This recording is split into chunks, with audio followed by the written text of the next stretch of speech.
5월 18일 목요일 아침 말씀과 함께 주님과 함께하는 기쁨찬 매일 묵상입니다. 하나님께서 주실 은혜를 기대하며 오늘 함께 나눌 말씀은 민수기 31장 1절에서 24절까지의 말씀입니다. 오늘 말씀의 시작은 미디안을 치라는 하나님의 명령으로 출발하고 있습니다. 하나님께서는 모세를 통해서 명령하시고 그 후에야 네가 조상으로 돌아갈 것이라고 말씀하시죠. 모세는 각 지파별로 1000명씩 12,000명을 무장시킵니다.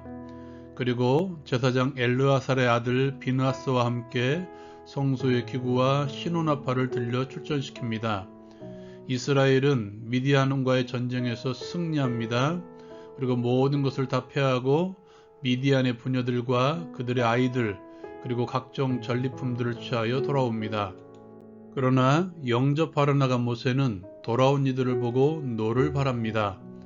그 이유는 그들이 사로잡아온 미디안 사람들 때문이었습니다. 미디안과의 전쟁 이유가 미디안 사람들의 꾀임에 빠져 이스라엘 백성들이 우상을 숭배했기 때문입니다.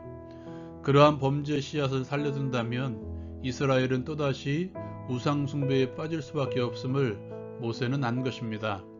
모세는 그러한 씨가 생기지 않도록 남자를 알지 못하는 여인을 취하고는 모든 사람들을 다 죽입니다. 그 후에 모세는 군인들을 이래 동안 진영 밖에 주둔하라고 말합니다. 왜냐하면 전쟁을 통해서 시체와 가까이 함으로써 부정해졌기 때문입니다. 모세는 시체와 가까이 하여 부정한 자들이 정결케 되는 의식을 통해서 정결케 한 후에야 그들을 진영 안으로 들어오게 했습니다. 그리고 가지고 온 전리품 중에서 불을 견딜 만한 것들은 불 가운데로, 그러지 못한 것들은 물 가운데로 지나게 하여 정결케 하는 의식을 행하였습니다. 말씀을 통해서 우리가 눈여겨봐야 될 것은 원수라는 표현입니다. 하나님께서는 미디안을 이스라엘의 원수라고 말씀하시고 모세는 여호와의 원수라고 말합니다. 왜냐하면 하나님께서 발람과 함께 일하실 때 미디안은 하나님의 백성들을 꾀어서 다른 신을 따르게 만들었기 때문입니다. 하나님께서는 자신을 버리고 다른 신을 섬기는 것을 가장 싫어하십니다. 10계명의 1계명이 무엇입니까? 너는 나 외에 다른 신을 내게 두지 말지니라. 미디안은 이스라엘 백성들을 유혹하여 이 일을 행하게 했기 때문에 그들은 이스라엘의 원수요 하나님의 원수인 것입니다.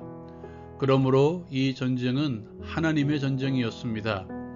이를 알 수 있는 것은 이 전쟁에 제사장인 비느하스가 동행합니다. 그리고 성소의 기구, 신호용 나팔, 즉 하나님의 임재를 알리는 신호용 나팔과 함께 했기 때문입니다.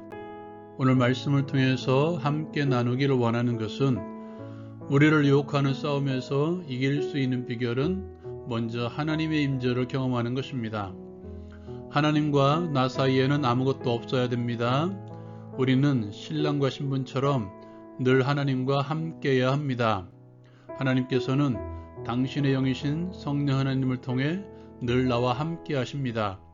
우리는 성령 하나님의 계심을 늘 고백하며 인식하며 동행하며 살아야 할 것입니다. 어떻게 성령님이 계심을 고백할 수 있을까요? 말씀을 묵상한다고 하는데요. 묵상이라는 단어는 읊조리다, 되새김질하다라는 의미가 있습니다. 소는 위가 4개가 있다고 합니다. 소는 습관처럼 먹을거리를 보면 무조건 첫 번째 위장 안에 넣습니다.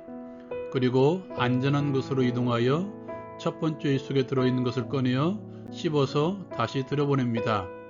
소화가 안 된 것을 또 다른 위에서 꺼내어 계속해서 씹어서 보내는 것입니다. 이것이 묵상이라는 의미입니다.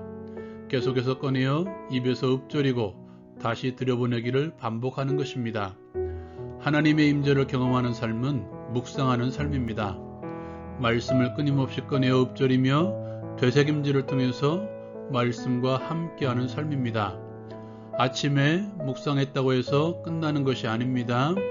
되새김질을 통해서 하루 종일 씹고 또 씹는 것입니다. 이것이 하나님의 임재를 경험하는 삶입니다.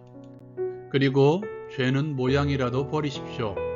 모세는 사로잡아온 부녀와 남자들을 다 죽이라고 명합니다.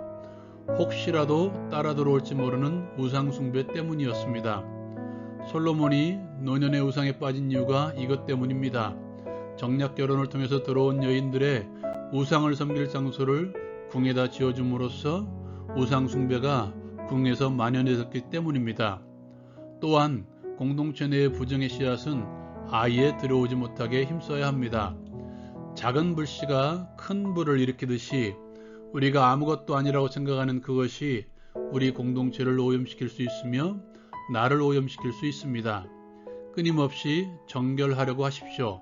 말씀과 회개의 기도로 나를 씻으려고 하십시오.